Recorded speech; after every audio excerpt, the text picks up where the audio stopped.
Sacramento, California, was not the usual place for a big government announcement. Reporters whispered among themselves, unsure of what was happening. The air felt heavy as if something big was about to be revealed. Then a woman stepped forward. She was Pam Bondi, a powerful government official. She wore a serious expression, and her voice was sharp but calm. She didn't waste any time.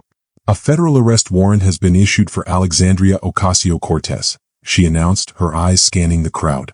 For a moment, there was only silence. Then all at once, reporters shouted questions. Some grabbed their phones and started typing. News alerts popped up everywhere. AOC targeted by DOJ. Breaking news, arrest warrant issued for AOC. Pam Bondi goes after AOC. Within minutes, the whole country knew. Pam Bondi explained why. She said AOC was in trouble for stopping the government from doing its job. She claimed AOC had told people without legal papers how to avoid being caught by the police.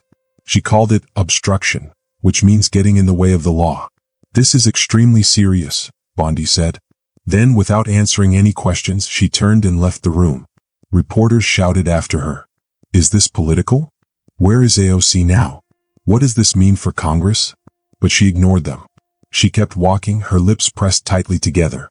Her assistants followed closely behind her. Outside, people were already gathering. Some were angry. Others were scared. Some were AOC supporters. They held signs and waved posters. Some had tears in their eyes. Others shouted at people who agreed with the arrest. "They're trying to silence her," someone screamed. Inside the Capitol building, the mood was tense. Government workers kept checking their phones. They read the news over and over again as if they couldn't believe it. Lawmakers whispered to each other in the hallways. No one wanted to speak out loud, not yet. The truth was, no one had seen this coming. Not even AOC herself. At that very moment, she was far away on the other side of California. She was visiting a community center, meeting with families. She had just finished speaking with a group of people when her assistant, Lena, walked up to her. Lena's face looked pale. She held her phone tightly. "You need to see this," she said, handing the phone to AOC. AOC looked at the screen. She read the message once. Then again. Her mouth opened slightly, but she said nothing. Lena stood there waiting. Finally, AOC whispered, "She really did it. Pam Bondi actually did it." She knew deep down that this wasn't really about the law. It was personal. It was political. It was a warning, a shot aimed straight at her. She turned and looked around the room. She saw children playing in the corner, their laughter filling the space. She saw older women folding pamphlets at a nearby table. She saw the bright mural painted on the wall behind them. Read, "Know Your Rights." AOC had helped fund that mural. She had stood in this room many times before, telling people what to do if the police knocked on their doors. She taught them their rights, how to ask for a warrant, how to stay silent, how to protect their families. Now, the very thing she had taught could land her in prison. She turned back to Lena. "Call the team. Get everyone on the line," she said. "I want a full meeting in 20 minutes. She walked outside. The sun was bright, but it felt different now. Cameras were already waiting for her. Reporters rushed toward her, shouting questions. But there was only one question in the air. Was this the beginning of the end for Alexandria Ocasio-Cortez? But this story didn't start today. It had started weeks earlier. One night, AOC sat at her desk with her laptop and a microphone. She had an idea. Her team had made a simple flyer. It wasn't flashy. It wasn't meant for the news. It was just for people who needed help. The flyer was shared online and sent to community groups. The title was simple. Know Your Rights in Case of ICE. AOC's team didn't think it was controversial. They had done community education like this before. This wasn't new. They decided to hold a meeting on Zoom. AOC's office staff spoke calmly, explaining simple things. If ICE comes to your house, they can't come in without a special paper from a judge. You don't have to open the door if they don't have that paper. You have the right to stay silent. You don't have to sign anything without a lawyer. No one told people to break the law. No one told them to hide. It was about the Constitution, the Fourth and Fifth Amendments. But things are never simple anymore. For a few days, the recording of the Zoom meeting just sat online. Then a conservative TV show found it. The host played a clip of AOC's staff explaining that ICE agents can't force their way in without a warrant. The host looked straight into the camera, his voice dripping with anger. This isn't education. This is obstruction. The clip spread fast. Soon, Tom Homan, a former immigration official, went on TV. She's telling people how to avoid ICE, he said. She's helping people break the law. He demanded that the DOJ, the Department of Justice, investigate AOC. Behind closed doors, powerful people started having quiet meetings. No one took notes. No one spoke too loudly. They used words like borderline sedition. AOC stayed calm. When reporters asked her about it, she didn't flinch. Knowing your rights is not a crime, she said. If teaching someone how to ask for a warrant is illegal, then we have a much bigger problem. But her team could feel the pressure. The questions from reporters became sharper. Some funders got nervous. Even some of AOC's allies told her privately, maybe slow down. Just for now. She refused. Then a letter arrived. It wasn't an official order, but it was close. It came from the DOJ. It asked for details about the Zoom meeting. Who was involved? Did outside groups help? What was AOC's role? Her team knew this wasn't normal. She called an emergency meeting. Her chief of staff, Jamal, read the letter out loud. When he finished, the room was silent. Lena finally asked, "Are they trying to scare us?" Jamal nodded. "No. They're preparing a case against you." AOC took a deep breath. She looked out the window. On the street, high school kids were laughing, backpacks slung over their shoulders. Normal life. Hers wasn't normal anymore. She turned back to her team. "If they think they can scare me, they're wrong. I've seen worse." But while her team was getting ready to fight back with words, the government was preparing something far more dangerous. By the time AOC's letter reached the DOJ, the decision was already made. They weren't just sending another letter. They were going to arrest her. Pam Bondi had been in several important secret meetings that week. The first meeting took place in Sacramento, and then she had another one in Reno. Officially, the meetings were about immigration laws and strategies. But if you asked anyone who was there, they knew there was more to it than just that. It was also about how things would look to the public. They talked about who would be affected by their actions, how much they could push before it seemed like they were being unfair, and what the public would think of everything. The loudest person in the room was Tom Homan. He was very serious, and as he walked back and forth, crossing his arms, he said, "She knows what she's doing." He was talking about AOC, a politician who had become very popular for fighting for the rights of immigrants. Tom was upset because AOC had told people how to protect themselves from the police, and he felt that it was going too far. "You can't educate people on how to avoid law enforcement and call it constitutional guidance," Tom said. "That's interference with the law." Others in the meeting weren't so sure. Not because they didn't agree with Tom, but because they were worried about what would happen after they took action. Pam Bondi knew that this situation could cause a lot of problems. She had seen the numbers. She knew what was happening on social media. She could feel the anger growing. But there was something else too. She saw an opportunity. The story had already started to form. AOC, the voice of the progressive movement, had crossed a line. She wasn't just making speeches anymore. She had gotten involved in an active immigration operation. Some people thought that was too much, that she was overstepping her boundaries. Pam Bondi saw it as a chance to attack. But she knew she had to be careful. The Department of Justice, DOJ, couldn't seem like they were being biased or unfair. They needed to make sure their actions looked like they were just doing their jobs. So Pam Bondi and her team worked in secret. They started collecting things like speeches, digital records, old transcripts, and even past town hall meetings. They wanted to prove that AOC had done this more than once. They didn't want it to look like just a single mistake. After gathering all the evidence they could, they decided it was enough to draft a legal document called a warrant. This wasn't an arrest warrant, but it gave the DOJ permission to take AOC's private communications, like emails and messages, to look for proof that she had been helping people break the law. It also gave them a way to control the narrative, to make sure their side of the story got out to the public. A few days later, something unexpected happened. Someone leaked the news about the DOJ's warrant. A memo found its way into the hands of a reporter at a small news outlet in Reno, and before anyone knew it, the story had spread. DOJ versus AOC over immigration webinar. The headline screamed. AOC's phone started ringing nonstop. Calls came in from lawyers, political allies, activists, and even some of her rivals. Some people wanted to help her, others warned her to be careful. A few moderates even told her to apologize publicly to make the situation go away. But AOC refused. "This isn't about me," she said to her team. "They want to scare people like me into silence. If I back down, they'll go after someone else next. Probably someone who doesn't have the platform I have." Luis, one of her closest allies, agreed with her. But he was also worried. "They're playing dirty now," he said. "This isn't just a political argument. This is about using real government power to hurt you. Her team knew they had to prepare for a fight. They didn't hire the usual campaign lawyers. Instead, they brought in experts, civil rights attorneys, constitutional scholars, and people who had taken on the DOJ before. They held briefings every night, meeting in a rented conference room at a hotel in Fresno. One of those nights, a lawyer named Jamal said something that made everyone stop and think. If they're pulling AOC's records, they might start going after her staff, interns, and even volunteers, Jamal said. This isn't just about the warrant, it's about intimidation. AOC thought about what Jamal said. After a long silence, she looked up and said, "Then we protect them. Every single one of them." But as AOC and her team were getting ready for the legal battle, the rest of the country was reacting.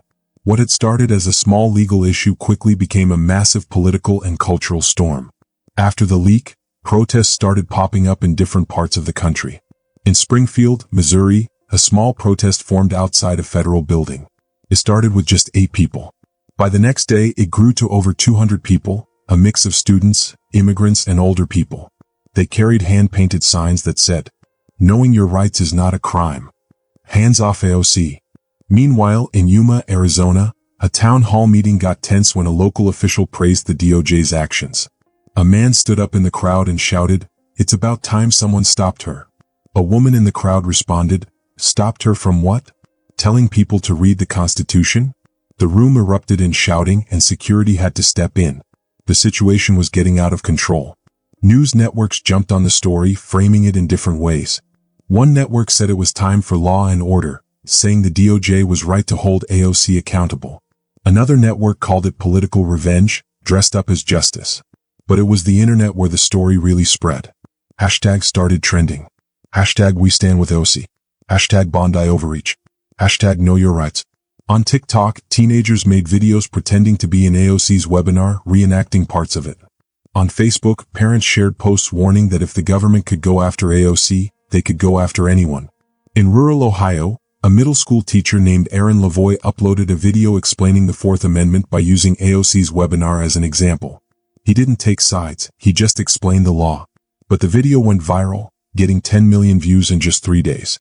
On the other side, there were people who supported the DOJ's actions. In El Paso, Texas, a local ICE officer told a reporter, "She's telling people not to talk to us. How are we supposed to do our jobs when elected officials are telling people to ignore us?" Others agreed with him. A group of former law enforcement officers wrote a letter supporting the DOJ's actions, arguing that no lawmaker should interfere with federal agents. At the same time, legal experts debated the issue on TV. Some said the warrant was an overreach, while others said it was necessary depending on what the DOJ found in AOC's emails. One expert argued, "This isn't just about immigration, it's about power. Who gets to decide what's legal advice and what's obstructing justice?" For AOC, the noise was becoming deafening. She sat in her apartment in Washington, D.C., scrolling through the comments online, reading headlines, and listening to messages from her friends. Some of the messages were angry, some were scared. One message from her old high school teacher in the Bronx simply said, "Stay strong, Mija. They're just afraid of what you represent." AOC didn't reply. She just sat on the edge of her bed, holding her phone, looking out the window. The world outside was still moving. Cars passed by and people were living their lives. But inside she was deep in thought. The next day, AOC decided to go live on Instagram. No notes, no script, just her speaking from the heart. "I'm not surprised by this," she said. Her voice was calm but firm. "When you stand up for people who don't have power, the people who do will try to crush you. But I didn't come here to play it safe." She paused, letting the words sink in. If helping people understand their rights makes me a criminal, then we need to ask ourselves, what kind of country are we becoming? The comments flooded in. Hearts. Fire emojis. Clapping hands. The video spread like wildfire. People were sharing it, talking about it, discussing what it meant for the country. Behind each comment, each tap of a screen, people were asking themselves the same thing. What kind of country are we becoming? The story wasn't just about AOC anymore. It had become something bigger, a story about everything wrong with the country. The fighting, the anger, how easily everything could change, and how the rules seemed so fragile. The ground beneath everyone's feet felt like it could shift at any moment. But while everyone was shouting and arguing and the headlines were full of noise, something else was happening quietly behind closed doors. AOC's team, the ones who had been with her from the start, was beginning to break under the pressure. One night, AOC sat alone in her apartment. The lights in the living room were off except for a small desk lamp glowing quietly in the corner. Her laptop sat on the kitchen table, unopened. It had been buzzing with notifications for hours, but she ignored them all. Across from her sat Jamal, her chief of staff. His shoulders were slumped, his eyes tired. "You haven't slept," he said quietly, his voice almost a whisper. AOC didn't answer right away. She shook her head slowly. "I can't," she said. "Every time I close my eyes, I'm back in that room, that webinar." Jamal didn't need to ask which part she meant. The whole world had seen it. He knew exactly what she was talking about. The moment when one of her staff members with calm professionalism had told the viewers, "You don't have to answer the door unless they show you a signed warrant." It was simple, straightforward, and legal. But in the world they were living in, it had become weaponized against them. AOC's team had thought they were doing the right thing by teaching people their rights. But now, those same rights were being used against them. "I keep wondering," AOC said, her voice soft and uncertain, "did I push too hard? Did I give them the excuse they were waiting for?" Jamal didn't answer right away. He leaned forward, elbows resting on his knees. He stared at her for a long moment before finally speaking. "They were going to come after you eventually," he said quietly. "It was never a matter of if. It was a matter of when." AOC nodded slowly. His words didn't bring her comfort though. They just made everything feel more real, more frightening. Earlier that day, Lena, one of her staff members, had broken down in the office. She had gotten a phone call from her mom. Lena's cousin's house in Fresno had been raided by IC. It wasn't because of the webinar, but the timing felt like a warning. Lena thought she was being watched. She had started crying, saying, "I didn't sign up for this." AOC had wrapped her arms around her tightly, offering comfort. But there were no words that could make the fear go away. After Lena left, AOC stood in the hallway for a long time, staring at the empty conference room. Even Elliot, her fiery strategist, was starting to show cracks. Elliot had always been the one who was fearless, quick to speak his mind and sharp-tongued when needed. But at their last team meeting, he hesitated. He had even suggested pulling back on some of their visibility, scaling back on travel, and trying to stay out of the public eye until the whole situation blew over. AOC had stared at him, confused. "Since when do we hide?" she had asked, her voice filled with disbelief. Elliot didn't answer. He had just lowered his eyes, clearly feeling the weight of everything they were facing. That night, as AOC sat alone in her apartment, she thought about her first campaign. She remembered when she was just starting out with a small group of volunteers who believed in her. They didn't have the power or the money that others had, but they were determined. She thought about the long train rides home, the late nights, and the people who had trusted her before she had even won her seat in Congress. She remembered a woman from New Rel who had told her, "I don't have money to give you, but I'll walk with you. I believe in your fire." Those words had stuck with AOC. She thought about how it had never been about playing it safe. It was about being loud when others couldn't, standing up even when the odds seemed impossible. She had fought for change because she believed in it, and she had believed in the people who supported her. AOC grabbed her phone and texted Jamal, "We need to talk to the volunteers. All of them." Jamal's response came quickly, "Tomorrow." The next evening, AOC set up a call with nearly 50 people from all over the country. They were former interns, campaign helpers, grassroots leaders, and supporters who had been with her from the very beginning. There were no fancy speeches, no scripts to read from. AOC just spoke to them honestly like she always had. "I know you're scared," AOC said, looking directly into the camera. Her voice was calm but filled with the weight of everything she had been through. "I am too. But this isn't the end. It's a test and we're going to meet it together." There was a long moment of silence on the call, as if everyone was holding their breath. Then a woman from Tucson, Arizona, unmuted herself and said, "I signed up for this because I was tired of watching people get hurt and no one doing anything about it. You made me believe that change was possible. If they think they can scare you out of doing this work, they don't know who we are." Another voice joined in, then another and another. People started sharing their own stories, promises to stay strong, and words of support. When the call ended, AOC sat back in her chair, wiped her face, and for the first time in days, smiled. The small spark of hope that had felt so distant began to return. But even with that, the storm was still coming. The legal battle was only getting worse, and her court date was getting closer and closer. The official notice came one Wednesday morning. A plainclothes agent showed up at her office, handing her a letter. It was simple, with no extra words or decorations. It said that AOC was being subpoenaed to appear in federal district court in Sacramento, California. There was no mention of an arrest yet, but this was real. AOC would have to stand in a courtroom and defend what she believed was a civic duty, teaching people their rights, against a system that seemed built to punish them. The next few days moved fast. AOC's legal team flew in from all over the country: Boston, Austin, Seattle. They took over a law office in San Francisco, covering the second floor with piles of documents. There were dozens of conversations happening at once, discussing legal strategy, defense posture, and how to handle the public's view. Jamal and Elliot were both there, but the tension between them was noticeable. Jamal was focused on the legal strategy, making sure everything was lined up to defend AOC in court. Elliot, on the other hand, was more worried about the public's opinion.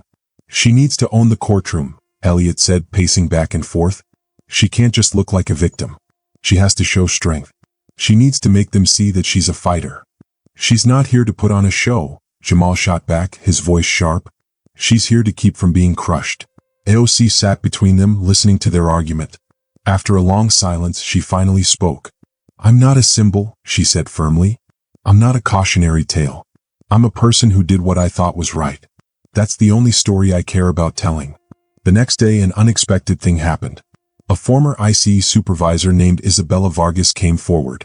She had worked for ICE for 8 years in Southern California. She had attended multiple briefings with other government agencies, and she had seen the entire webinar that had caused all the trouble. In a statement to AOC's legal team, Vargas said, "I watched the whole thing. There's no incitement, no interference. It was just legal education. If this is now considered criminal, we're heading into dangerous territory." Her statement was a game changer. AOC's attorneys decided to submit it as part of their defense, along with affidavits from constitutional law scholars, civil rights leaders, and even a few conservative figures who opposed the warrant on principle. Despite the growing support, the pressure kept mounting. Outside the courthouse, preparations for protests began. Fencing went up around the building, and Sacramento's police department prepared for demonstrations. Meanwhile, AOC stayed in a rented apartment with blackout curtains and only 2 sides by her side, trying to stay out of the public eye as much as possible while still preparing for what was ahead. She didn't sleep much, but when she did, she dreamed of an empty hallway with locked doors. One night, she decided to make a call she had been putting off. It was to her mother because they hadn't spoken in weeks. There had been a lot of stress and it had caused distance between them. Her mother was always worried about her and didn't hold back her fears. "I just don't want to see you go through this," her mother said on the phone. "You're strong, Mia, but this system can hurt people." "I know," Mia whispered. "But if I give up now, what does that say to all the young women, immigrants, teachers, and everyone who thinks the rules should be for everyone, not just the powerful?" Her mother sighed and said quietly, "Promise me you'll come home when it's over." "I promise," Mia replied, then hung up and stared at the ceiling for a moment. She wasn't a famous congresswoman or a headline. She was just a daughter trying to stay strong. But she wouldn't have much time to think because in just a few days, the courtroom doors would open, and everything she stood for would be tested. It was still dark when Mia arrived at the courthouse. The city was still sleeping, but a crowd had already gathered. Some people were holding signs and others were standing in silence like armor. Police officers were standing behind barriers, and reporters were fighting for a good spot. In the middle of it all, Alexandria Ocasio-Cortez AOC stepped out of a black SUV, wearing a navy blue suit and a simple white blouse. She had no makeup team or big group with her, just her friend Jamal and her lawyer. Inside the courthouse, the tension was thick. The judge, who was a longtime federal judge, called the session to order. The room became quiet. First, the lawyers from the Department of Justice, DOJ, spoke. Their argument was calm and organized. They said AOC's office had crossed a line by giving instructions to people who didn't have papers that could get in the way of the law. They used words like interfering with federal work and misusing public office. AOC didn't move. Her hands were folded on the table, and she didn't flinch when they talked about her social media posts or showed clips of her webinar. But when it was AOC's lawyer's turn, everything changed. Her lawyer calmly said, "We will prove that what Congresswoman Ocasio-Cortez did wasn't breaking the law. It was teaching people their rights under the Constitution." They called their witnesses. The first witness was Professor Lana Green, a law expert from Portland State University. She explained how the content of AOC's webinar followed the Supreme Court's decisions. She spoke clearly and made good points. Next came Isabella Vargas, who used to work with ICE, Immigration and Customs Enforcement. She was strong in what she said. "I've been in those rooms," she said. "No one had a problem with this kind of education until politics got in the way. If we make this illegal, we're not protecting the law. We're using it to hurt people." Then the final witness was a surprise, a 19-year-old nursing student named Jasmine Cruz who lived in Bakersfield. She took the stand and said she had watched the webinar with her mother, who didn't have papers. 3 weeks later, ICE came to their door, but they stayed calm and asked for a warrant. The agents left without taking anyone. Jasmine said, "Because of the webinar, I knew we had the right to ask questions. My mom didn't get deported and I still go to class. That knowledge saved my family." The courtroom was silent. Finally, it was AOC's turn to speak. She stood up without any notes and began, "I didn't start out in politics. I used to be a waitress. I'm the daughter of immigrants.